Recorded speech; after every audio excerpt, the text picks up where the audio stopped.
days. The end of days, you're going to need the iron of Esav, which represents Edom, which is the west, Europe and the Americas, to get intermixed with Ishmael, which is basically Arabs and Muslims. How in the world was this ever going to happen if not for this refugee crisis? At the end of days, you're going to have this intermixing between Esav, Edom, which is the west, and the east, which is the Muslims and the Arabs, making this through this influx into the world. And they're going to have children, you know, I don't want to say by the dozens, but they're going to have a far larger birth rate than the indigenous people there, and they're going to sort of conquer by number. And there are many different sources for this.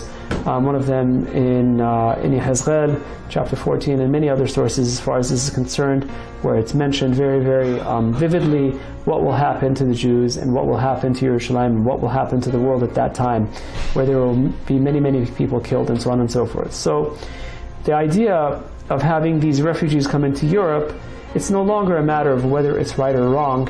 It's just simply fulfillment of what it was meant to be all along. This is the fulfillment of, you know, the Chazal and the prophecies. This has to happen, and this is just another sign that we are nearing, you know, the completion of this tikkun of the entire world. Le Mashiach viendra que quand Edom, l'Europe, la chrétienté sera totalement tombée. Donc je vous pose la question, c'est une bonne nouvelle que l'islam envahisse l'Europe? C'est une excellente nouvelle, ça annonce l'envie de Mashiach. Excellente nouvelle. Vous allez le payer très cher, les Européens. Mais à un point, vous n'avez même pas notion de quoi on parle. Et vous n'aurez pas où fuir. Parce que tout le mal que vous avez fait à Israël, vous le paierez au centuple. Quand l'Italie disparaîtra, quand Edom, c'est pour ça que le QG de la chrétienté qui vient de Esav se trouve là-bas, quand cet endroit-là disparaîtra, et c'est ce que veut faire l'islam, il s'occupe.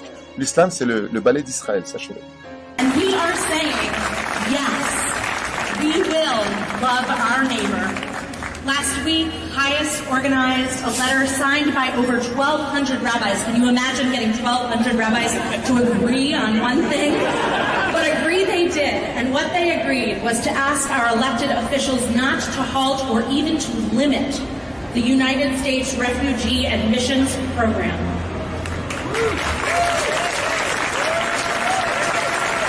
And it's not just Highest. Jewish organizations of all kinds across the spectrum of Judaism are issuing statements in support of refugees. These have included the Orthodox Union, the U.S. Holocaust Memorial Museum, and so many of the Jewish organizations that you heard are co-sponsors of this event this evening.